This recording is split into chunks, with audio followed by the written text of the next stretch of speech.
नमस्कार मंडळी, कशा आहात सर्वजणी? आशा आहे की तुम्ही सर्वजणी मजेत असाल.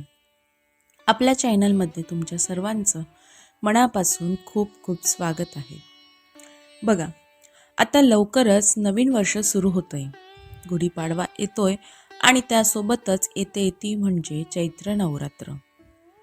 आपण वर्षातून एकदा शारदीय नवरात्र मोठ्या उत्साहात साजरी करतोच.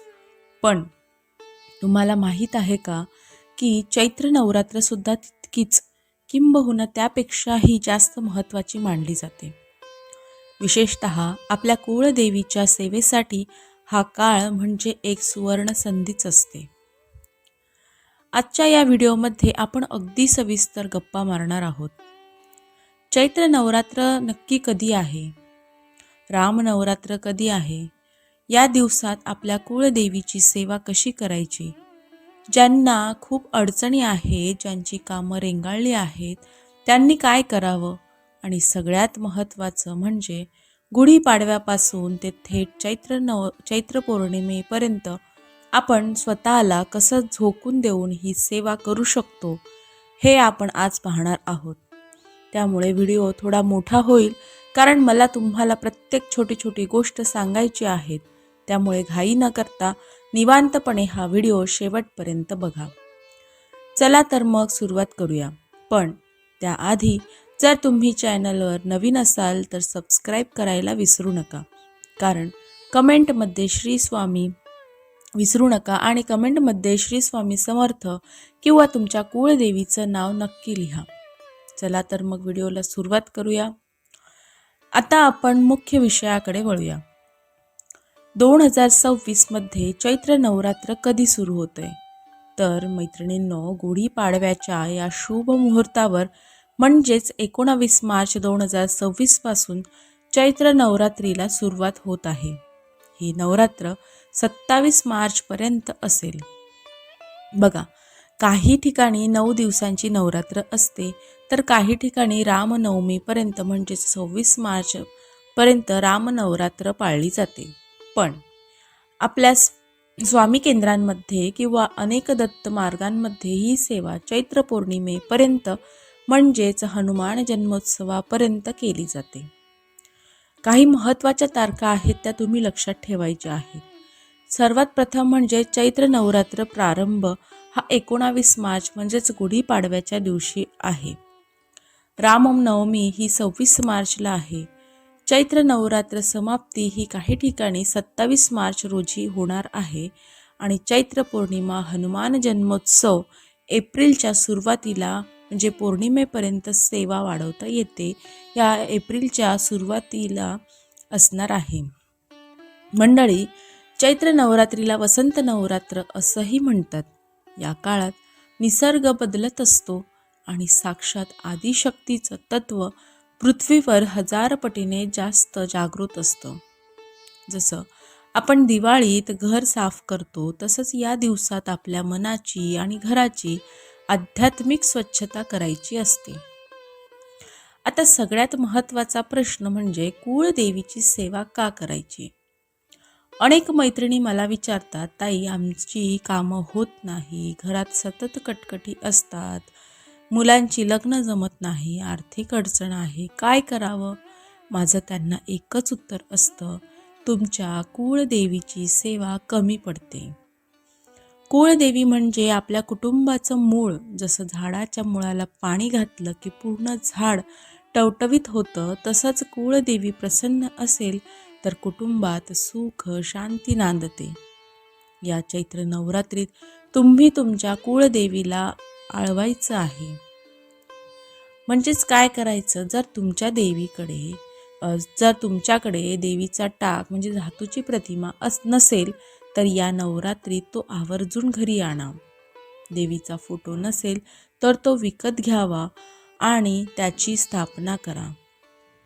जर तुम्हाला तुमची कुळदेवी कोण आहे हेच माहीत नसेल तर आपल्या नातेवाईकांना विचारा, गावी जाऊन चौकशी करा. आईला जसं आपल्या लेकराची ओढ असते तशीच आपल्या कुळदेवीला सुद्धा आपली ओढ असते, तिला अजिबात विसरू नका. चैत्र नवरात्रीतली सगळ्यात प्रभावी सेवा म्हणजे श्री दुर्गा सप्तशती ग्रंथाचं पठण. बऱ्याच जणींना वाटतं की हा ग्रंथ खूप कठीण आहे, वाचायला खूप वेळ लागतो. पण विश्वास ठेवा, एकदा का तुम्ही वाचायला सुरुवात केली की तुम्हाला जो आनंद मिळेल तो शब्दात सांगता येणार नाही. तर हे कसं वाचायचं, दुर्गा सप्तशती पाठ कसं, ग्रंथाचे पठण कसं करायचं? तर मैत्रिणींनो, 9 दिवसांचे पाठ करायचे आहे. शक्य असेल तर रोज एक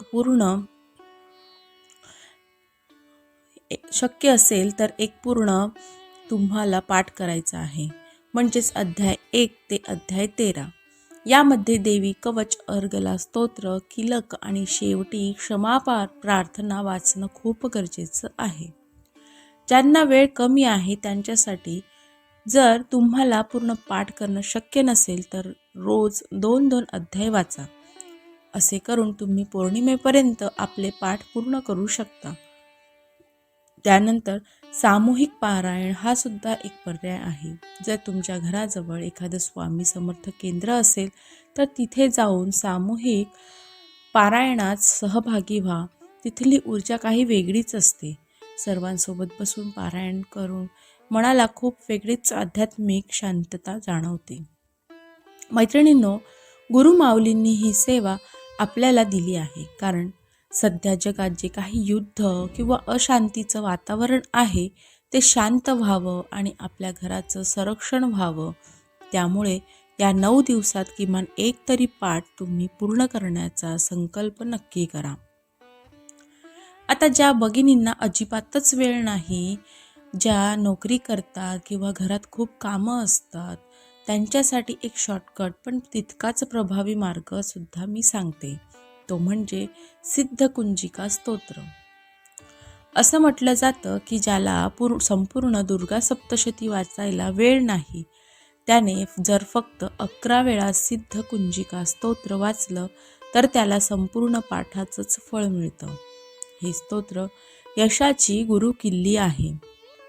त्यासोबतच तुम्ही नवार्ण मंत्र म्हणजे ओम ऐं ह्रीं क्लीं चामुंडाय विच्चे या मंत्राची रोज किमान 1 माळ जप करा. हा मंत्र खूप शक्तिशाली आहे. त्यानंतर महालक्ष्मी अष्टकम, नमस्तेस्तु महामाये, हे जे स्तोत्र आहे ते रोज 11 वेळा म्हणा. यामुळे घरातील आर्थिक अडचणी दूर व्हायला मदत होते. मी स्वतः हा अनुभव घेतला आहे, खूप प्रसन्न वाटतं. त्यानंतर कुंकुमार्चन, देवीच्या फोटोवर किंवा टाकावर रोज कुंकू अर्पण करत तिची सेवा करा. हे करताना तुमची जी काही अडचण असेल ती तुम्ही आईला सांगा. मनात काहीही ठेवू नका. जे काही तुम्हाला वाटत आहे, ज्या काही अडचणी आहेत, हे तुम्ही कुंकुमार्चन करत असताना आपल्या कुळदेवीला, आपल्या आई मातेला हे सांगा. मैत्रिणींनो, सेवा तर आपण करणारच आहोत, पण काही नियम पाळणं सुद्धा तितकंच महत्त्वाचं आहे. नवरात्र म्हणजे फक्त उपवास नाही तर शिस्त आहे.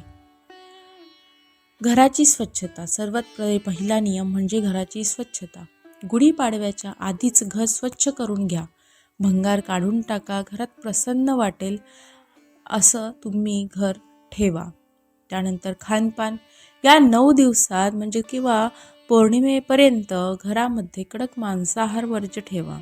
मद्यपान, धूम्रपान या गोष्टींपासून दूर राहा. त्यानंतरचा नियम आहे ब्रह्मचर्य. शक्य असेल तर या काळात ब्रह्मचर्याचे पालन करा. यामुळे तुमची आध्यात्मिक शक्ती वाढते. त्यानंतर बोलीभाषा आणि स्वभाव, घरात कोणाशीही वाद घालू नका, चिडचिड करू नका. देवी तत्व जागृत असताना घरात शांतता असणं खूप गरजेचं आहे. त्यानंतर दिव्या म्हणजेच अखंड दिवा लावण्याची पद्धत असेल तर उत्तम, नसेल तर सकाळ संध्याकाळ देवीसमोर शुद्ध तुपाचा किंवा तेलाचा दिवा हा नक्की लावा. या सर्व गोष्टीचे पालन तुम्हाला या 9 दिवसात चैत्र नवरात्रीमध्ये करायचेच आहे. आता येतो शेवटचा टप्पा, तो म्हणजे कुळाचार. अनेकांकडे नवमीला कुळाचार करण्याची पद्धत असते, तर काहींकडे चैत्र पौर्णिमेला. आमच्याकडे अनेकांकडे नवमीला कुळाचार करण्याची पद्धत असते, तर काहींकडे चैत्र पौर्णिमेला. आमच्याकडे चैत्र पौर्णिमेला म्हणजेच हनुमान जन्मोत्सवाच्या दिवशी कुळाचार केला जातो. कुळाचार म्हणजेच या दिवशी देवीला पुरणपोळीचा नैवेद्य दाखवला जातो, आरती केली जाते आणि सवाष्णीला जेवू घातलं जातं. तुमच्याकडे जी पद्धत पिढ्यानपिढ्या चालत आली आहे तीच पाळा. जर कोणाला काहीच माहीत नसेल तर साध्या पद्धतीने देवीची ओटी भरा आणि घराण्यातल्या थोर मोठ्यांचा आशीर्वाद घ्या. काही जणी म्हणतात, ताई माझ्या सासरी कोणी हे करत नाही, मी करू का? माझं उत्तर आहे हो, नक्की करा.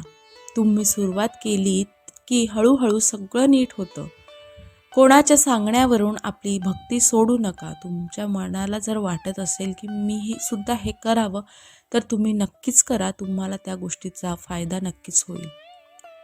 तर मैत्रिणींनो, ही होती चैत्र नवरात्र 2026 बद्दलची सविस्तर माहिती. ही सेवा तुम्ही मनापासून केलीत तर तुमच्या आयुष्यातले अडथळे नक्कीच दूर होतील. आई भगवती आणि स्वामी महाराज तुमच्या सर्व इच्छा पूर्ण करोत, हीच ईश्वरचरणी प्रार्थना. तुम्हाला आजची ही माहिती कशी वाटली? काही शंका असतील तर कमेंटमध्ये नक्की विचारा. मी प्रत्येक कमेंट वाचते आणि उत्तर देण्याचा नक्कीच प्रयत्न करते. जर व्हिडिओ आवडला असेल तर आपल्या इतर मैत्रिणींसोबत, नातेवाईकांसोबत हा व्हिडिओ शेअर करा, जेणेकरून त्यांनाही ही सेवा करता येईल. पुन्हा भेटूया अशाच एका नवीन आणि माहितीपूर्ण व्हिडिओमध्ये. तोपर्यंत स्वतःची काळजी घ्या आणि आनंदी रहा. श्री स्वामी समर्थ. जय माता दी. धन्यवाद.